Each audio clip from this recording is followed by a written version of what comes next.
Africa. Africa does not need pity. It needs opportunities.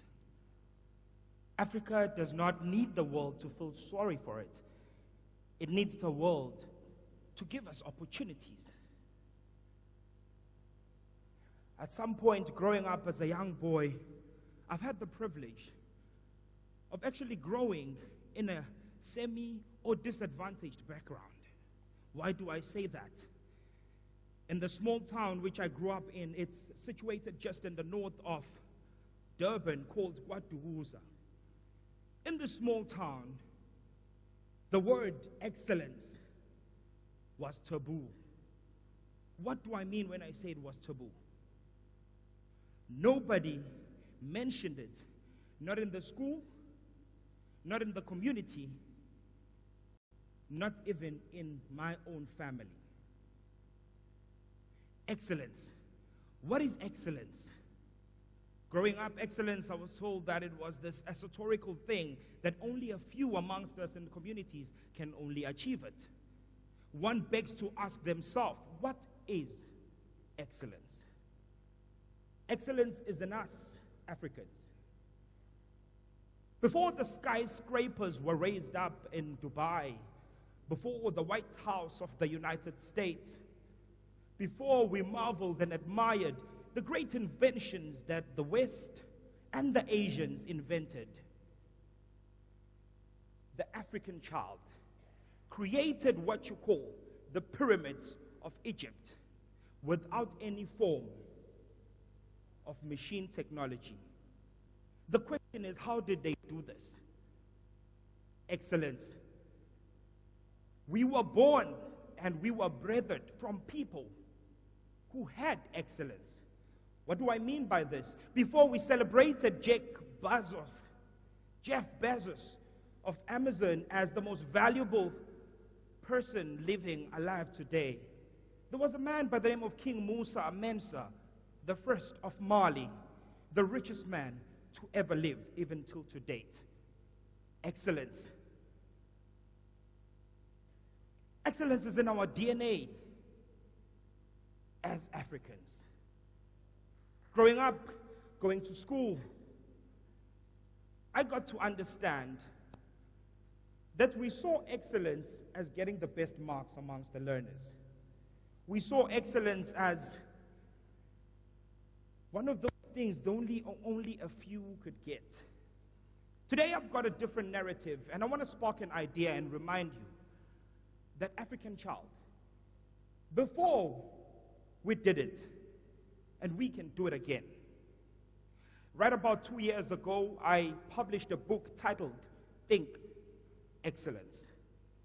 I wanted to redefine what we call excellence, because it's important that you need to understand that for us to work today, to control today, and create a better future tomorrow, we need to think excellence.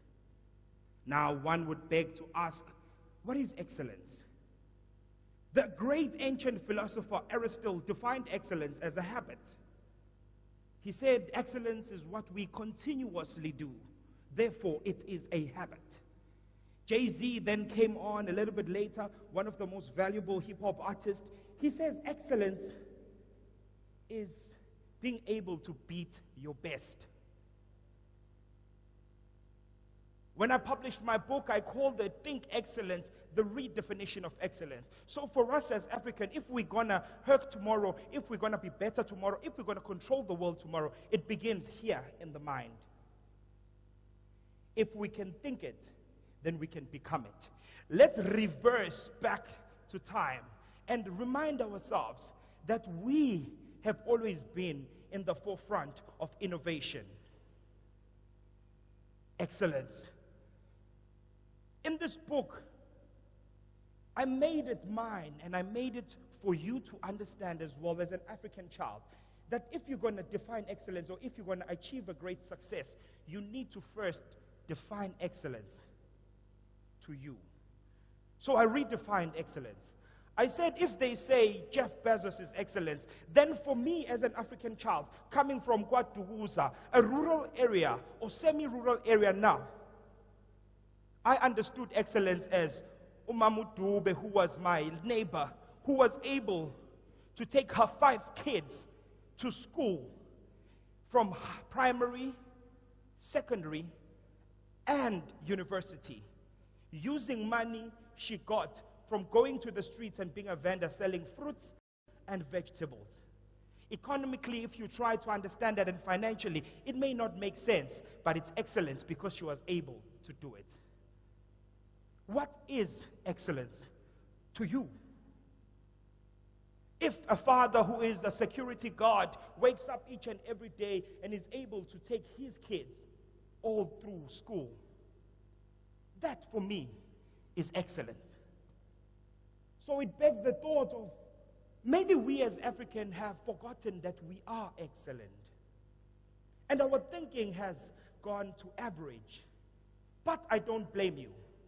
Why? Simply because growing up in that small community, I was given a definition of what success and excellence is. And this was it. You need to grow up, go to primary, go to high school, finish high school. If your parents are lucky enough to have some bit of money, they'll send you to university. And after you've matriculated, you need to find a job. And if you did, and if you are lucky enough to find a job in the local municipality or one of the biggest industrial firms, the next thing you had to do was build your family home or build your own back room at home, buy yourself a Golf 1, and you became the man about town. We were given that and we were told that was excellence to us. So today my thought is maybe let's change the way we see ourselves and actually think to ourselves that I also deserve to drive the most famous cars that are branded as luxury.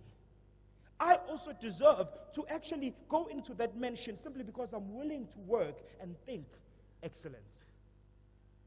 Number 2, one of the biggest problems that we have now is that we as Africans have stopped believing in our own solutions.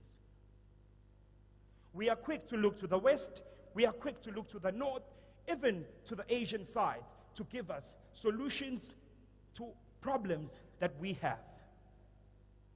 Here's a spark of an idea.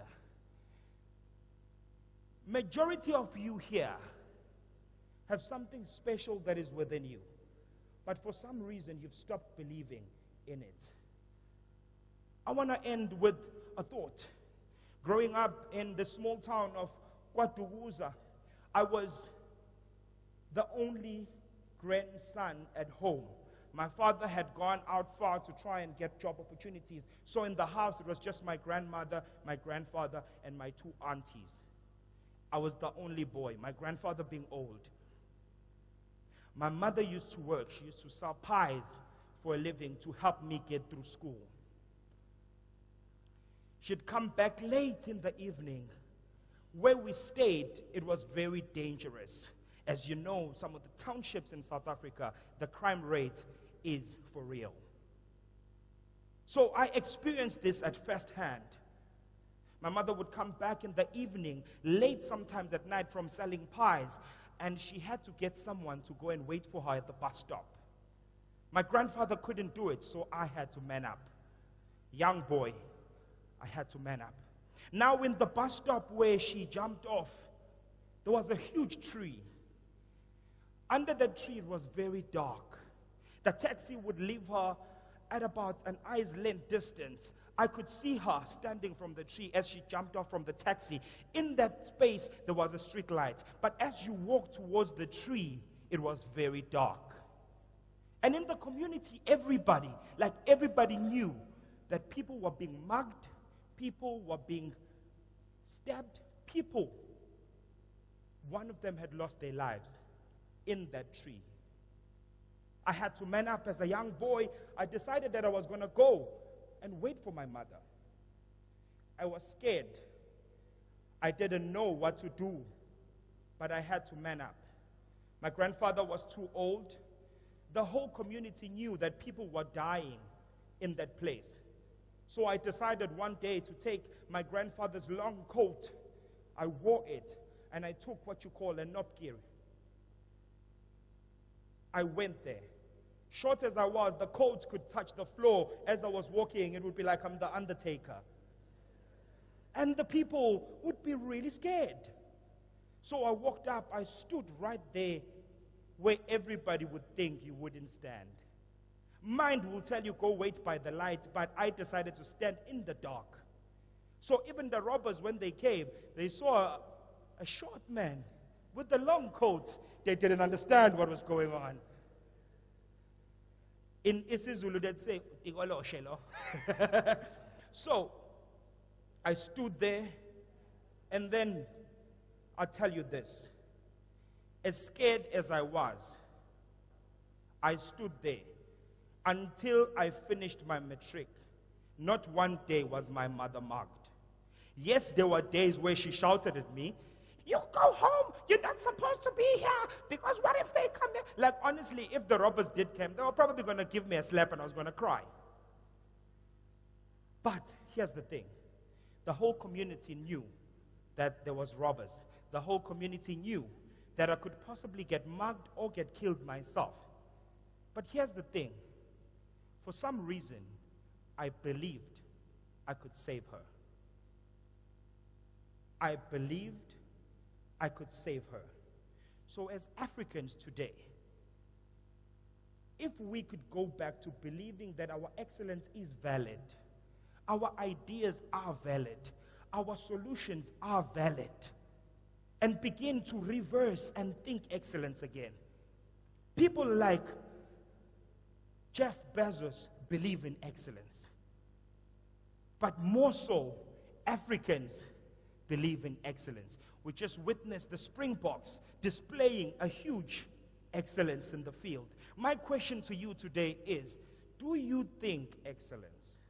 Do you think you deserve to be an excellent person, to be an excellent leader, to be an excellent employee?